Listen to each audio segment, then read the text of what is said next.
ਖੁਸਰਾ ਸੀ ਇੱਕ ਤੇ ਨੱਚਦਾ ਟੱਪਦਾ ਸੀ, ਨਿਜ਼ਾਮੇ ਸ਼ਮਸੀ ਸਾਰਾ ਕੁਝ ਕਰਦਾ ਸੀ।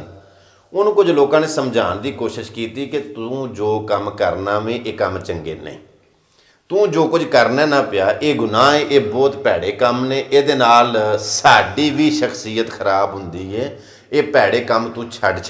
ਤੁਹਾਨੂੰ ਇਸ ਗੱਲ ਦਾ ਪਤਾ ਹੈ ਕਿ ਜਦੋਂ ਵੀ ਕੋਈ ਕਿਸੇ ਨੂੰ ਸਮਝਾਉਂਦਾ ਅਹਿਸਾਸ ਨਾਲ ਸਮਝਾਉਂਦਾ। ਉਹਨਾਂ ਨੇ ਸਮਝਾਉਣ ਦੀ ਕੋਸ਼ਿਸ਼ ਕੀਤੀ ਕਿ ਖੁਸਰਾ ਇਹਨਾਂ ਕੰਮਾਂ ਤੋਂ ਬਾਜ਼ ਆ ਜਾਏ।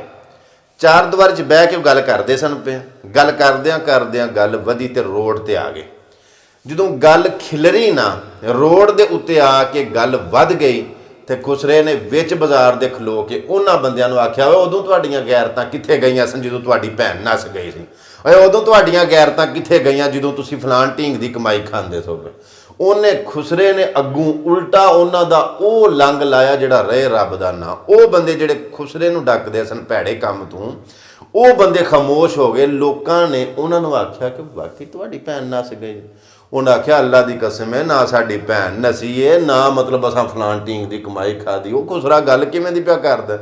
ਲੋਕਾਂ ਆਖਿਆ ਤੁਹਾਡੀ ਭਾਵੇਂ ਭੈਣ ਨਹੀਂ ਸੀ ਨਾ ਨਸੀ, ਅੱਜ ਤੁਹਾਡੀ ਭੈਣ ਖੁਸਰੇ ਨਸਾ ਛੜੀ।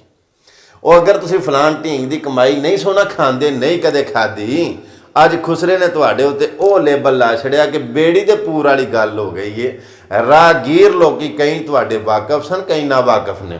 ਜਿਹੜੇ ਪਾਸੇ ਲੋਕਾਂ ਨੇ ਜਾਣਾ, ਜਿਨ੍ਹਾਂ ਦੇ ਤੁਹਾਡੇ ਨਾਲ ਕੋਈ ਤਲਕ ਨੇ, ਉਹਨਾਂ ਨੇ ਵੀ ਆਖਣਾ ਕਿ ਹੋਰੇ ਵਿੱਚ ਗੱਲ ਕੀ ਹੈ।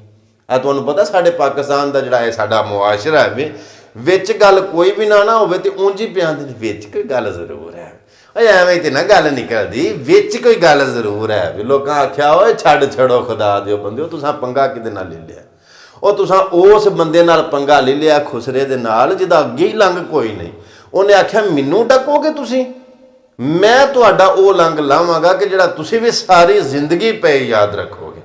ਤੁਹਾਨੂੰ ਇਸ ਗੱਲ ਦਾ ਪਤਾ ਕਿ ਮੈਂ ਲੰਮੀ ਚੌੜੀ ਗੁਫ਼ਤਗੂ ਕਰਨ ਦਾ ਆਦੀ ਨਹੀਂ, ਵੱਡੀ ਸਾਰੀ ਗੱਲ ਨੂੰ ਦਰਿਆ ਕੂਜ਼ੇ 'ਚ ਬੰਦ ਕਰ ਛੱਡਣ ਦਾ ਆਦੀ ਹਾਂ।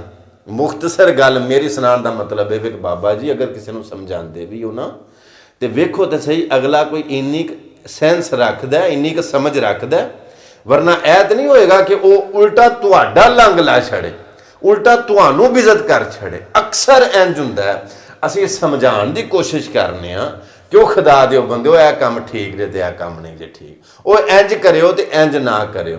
ਲੇਕਿਨ ਜਦੋਂ ਅਸੀਂ ਕਿਸੇ ਕਮ ਜ਼ਰਫ ਬੰਦੇ ਨੂੰ, ਨਾਦਾਨ ਬੰਦੇ ਨੂੰ, ਬੇਵਕੂਫ ਬੰਦੇ ਨੂੰ ਸਮਝਾਉਣ ਦੀ ਕੋਸ਼ਿਸ਼ ਕਰਨੇ ਆ, ਉਲਟਾ ਉਹ ਸਾਡਾ ਲੰਘ ਲਾ ਛੱਡਦਾ। ਇਹ ਛੁਰੀ ਦੇ, ਚਾਕੂ ਦੇ, ਤੀਰ ਤਲਵਾਰ ਦੇ ਜ਼ਖਮ ਛੇਤੀ ਛੁੱਟ ਜਾਂਦੇ ਨੇ, ਲੇਕਿਨ ਗੱਲਾਂ ਦੇ ਦਿੱਤੇ ਹੋਏ ਜ਼ਖਮ ਬੰਦੇ ਨੂੰ ਕਬਰ ਤੱਕ ਪਹੁੰਚਾ ਛੱਡਦੇ ਨੇ।